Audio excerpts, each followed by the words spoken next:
Tony Gonsolin shined today. AAA start, looked great, came out of nowhere. Before we even look into it, did you even have him on your radar at all? No, no, and I'll be honest with you, I still don't.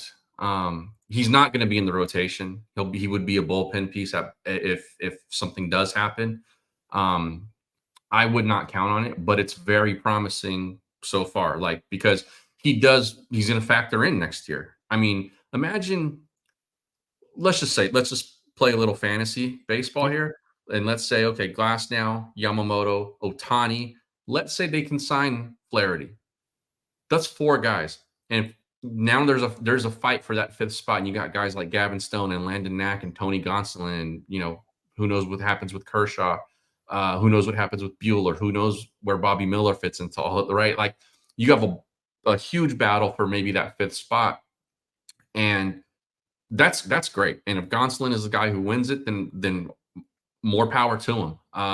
But I think the fact that he's going to end up putting himself in that discussion no matter what, whether he gets back and pitches sure. for the Dodgers this season or even if he does it.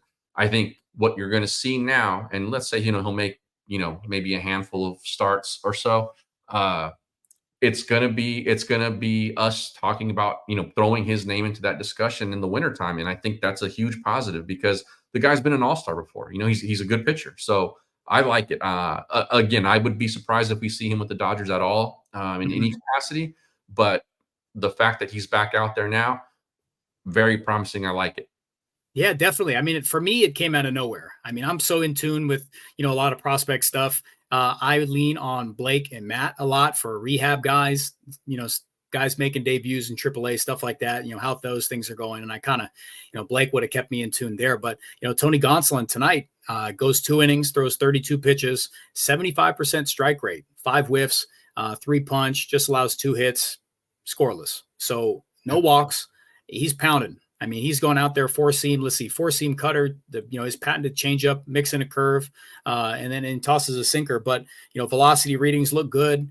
As far as what he could be for this team, that's still TBD and how they view him. Can he be a multi-inning weapon? Is he going to get enough whiff? Like if he maintains that, like definitely. Like if there's something, if it's not Landon Knack, if they feel like Tony Gonsolin's a better option there, that's the kind of role that I would say. Is it going to be a piggyback guy? Is it going to be someone with Tyler Glasnow? If he doesn't have enough to get a full, yeah, Orlando, he's still got that splitty for sure. If somebody needs a piggyback start. You need someone to mop up some innings and be a playoff hero here and eat up, a good portion of a game. Tony Gonsolin's got the length. Landon Knack could do it. I think that's the area that Tony Gonsolin could be.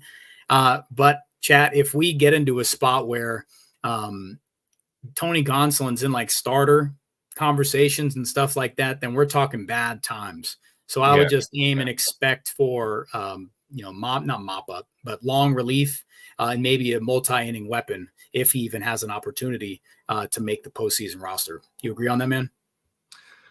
Yeah, I do. I do. And I think the interesting conversation is about the piggyback stuff if he does come back, Mm-hmm. because what you're then doing is you are taking a bullpen piece away from that roster. Sure. Because I don't think if he's a piggyback guy, you're going to use him as a reliever away from that start. Uh, you know, I don't really see that necessarily. But if he's a piggyback guy, then either him or Landon Knack or whoever he piggybacks with is going to end up taking a bullpen, a reliever spot off of that roster.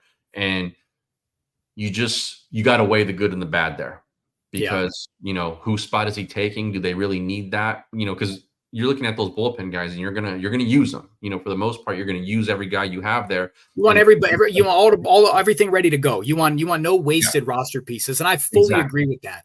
So I know Bob saying, I don't know if you said Gomes is prepping about 2025 for Tony Gonsolin, if that's what you're referring to, then maybe it's just about seeing what he has and finishing the 2024 year with a good boost here. But just for the sake of conversation, if he continues this if his stuff looks good. And then they want to supplement Landon Knack with somebody else, or they just, Landon Knack, something happens, God forbid anything there, knock on wood, because that's my guy. But it's definitely all options can be on the table if he continues to have these positive results here. And I see a lot of Landon Knack hype in the chat, and I appreciate the hell out of it. Like 818, yeah, why is Knack so underrated? iTest says he's top line.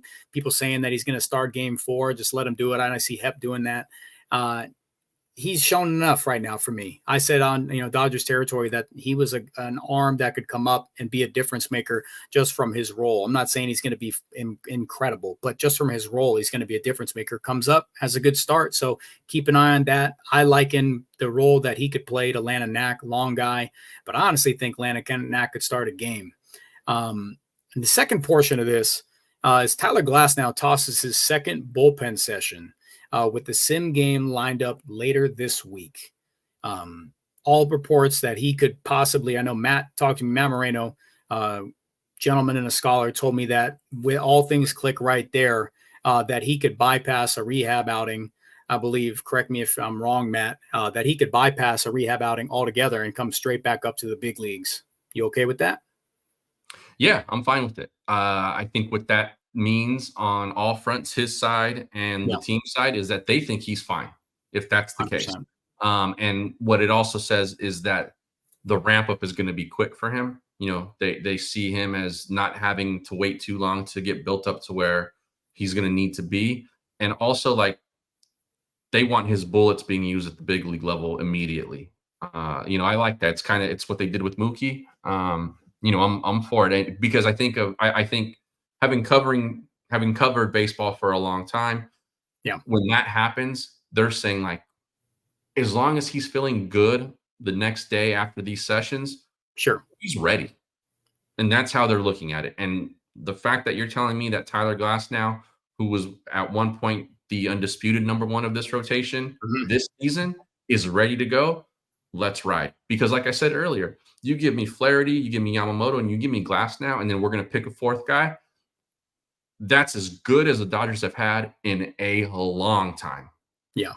It's just a matter of making sure they're prepped and ready to go. Don't stress anybody out that doesn't need to. If you've got I know the injuries make it so, like, why would you ever believe in what the Dodgers, their training staff has going on here? But it's about the cost and the contract attached. And if they think there's a risk involved, then they're not going to do it. Like, exactly. They're just not going to do it. Yeah. They would not be doing this if they were like, well, we're not sure, but we really need him. Yeah. No, they would be overly cautious here, and they would put him in some rehab games. They would not be talking about doing this as a possibility. Yeah. And Bob says they're just going to let him rehab in the show for sure. If they believe his stuff is good enough and it looks good in the pen and side sessions, sim game, like, why not? Absolutely. It's going to, like in a lot of the stuff that you saw tonight from Yamamoto, in terms of they're going to have him on a count. They're going to have him on a tighter schedule there. But it's definitely steps in the right direction.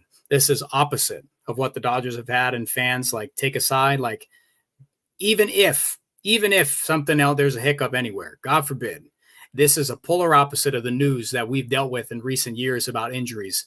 At one point, it was Max Muncy dumped for the year, and they were just saying, if we make it to the DS, CS, maybe there's a return. Not going to happen. Last year was going into the postseason totally on fumes, and you've got no options, and you never had a shot. And it was over before you could even go buy your merchandise at Dick's Sporting Goods. There was nothing. So